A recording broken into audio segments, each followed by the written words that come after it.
जय शिवराय. मी सागर, श्रीमंत योगी प्रतिष्ठान महाराष्ट्र धर्म या यूट्यूब चॅनलमध्ये आपणा सर्वांचं मनपूर्वक स्वागत करतो. आज अत्यंत महत्त्वाच्या अशा विषयावरती मी बोलणार आहे.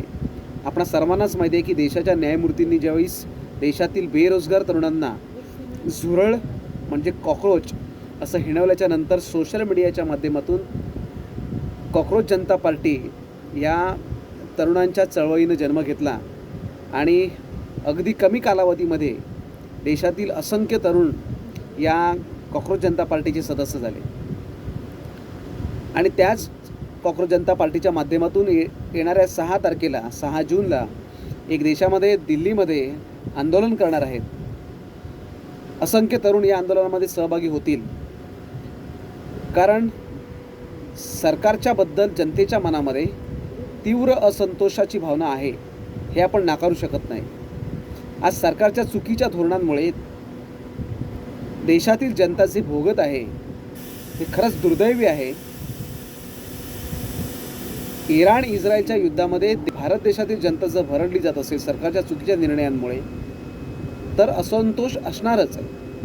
आणि हा असंतोष फक्त इतक्यासाठीच नाही की प्रत्येक गोष्टीमध्ये जे जनतेला आज सहन करावं लागत आहे, मग अगदी विद्यार्थी असतील, कामगार असतील, श्रमिक असतील, अन्य अजून प्रत्येक समाजातील घटक हा त्रस्त आहे. आणि असं असताना जर तरुणांची फळी एकत्र येऊन हा एक प्रचंड मोठं असं आंदोलनाचा जर इशारा देत असेल, तर त्याच्यामध्ये उत्स्फूर्तपणे तरुण हे सहभागी होणारच. परंतु मला तरुणांना ह्या असं सांगायचं आहे की कॉक्रोच जनता पार्टीच्या सदस्यांना असं मला सांगायचं आहे की आपण जे काय आंदोलन करणार असाल त्याला कोणत्याही प्रकारे हिंसक वळण लागणार नाही, कोणत्याही प्रकारे गालबोट लागणार नाही, याची दक्षता घेतली पाहिजे. याचं कारण असं आहे की देशाची जनता आधीच सगळ्या बाजूंनी त्रस्त आहे. मग ते इंधनाचे प्रॉब्लेम असतील, महागाईचा प्रॉब्लेम असेल, अगदी छोटे छोटे जे काही प्रॉब्लेम असतील, त्या सगळ्या अडचणीमुळे देशातील जनता आधीच भरडली जाते. आणि अशा देशव्यापी जर आंदोलन जर होणार असेल, तर ते आंदोलन कायद्याच्या चौकटीमध्ये लोकशाहीच्या पद्धतीने झालं पाहिजे, जेणेकरून जनमानसावरती, समाज जीवनावरती त्याचा कोणताही परिणाम होणार नाही, याची दक्षता कॉक्रोच जनता पार्टीने घेतली पाहिजे. आणि कायद्याच्या दृष्टीने जे काय करता येईल, कायद्याच्या चौकटीमध्ये राहून जे काय करता येईल त्या पद्धतीने सरकारला धारेवरती धरलंच पाहिजे. त्यांना प्रश्न विचारलेच पाहिजे, त्यांना जाब विचारलेच पाहिजेत. कारण ज्या पद्धतीने आज देशाचा कारभार चालू आहे, देशातील जनता प्रचंड त्रस्त आहे, प्रचंड हतबल आहे. आणि म्हणून अशा पद्धतीचं आंदोलन झालंच पाहिजे.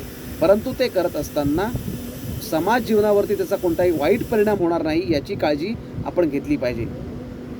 जसं आपण बघतो जगभरामध्ये, आपल्या शेजारच्या राष्ट्रांमध्ये अशा प्रकारची तरुणांची मोठी मोठी आंदोलनं झाली, परंतु त्या आंदोलनाला गालबोट लागलं. देशातील कोणत्याही घटकाचं नुकसान होणार नाही, याची काळजी या देशातील तरुणांनी घ्यायची आहे. म्हणून या सर्व तरुणांना, या कॉक्रोच जनता पार्टीला माझी नम्र विनंती आहे की आपण जे काही आंदोलन उभं करताय ते नक्की करावं, परंतु त्या आंदोलनाला कोणत्याही प्रकारचे हिंसक वळण किंवा कोणत्याही प्रकारचं गालबोट लागू नये, याची आपण दक्षता घ्यावी. इतकंच. जय महाराष्ट्र, जय शिवराय.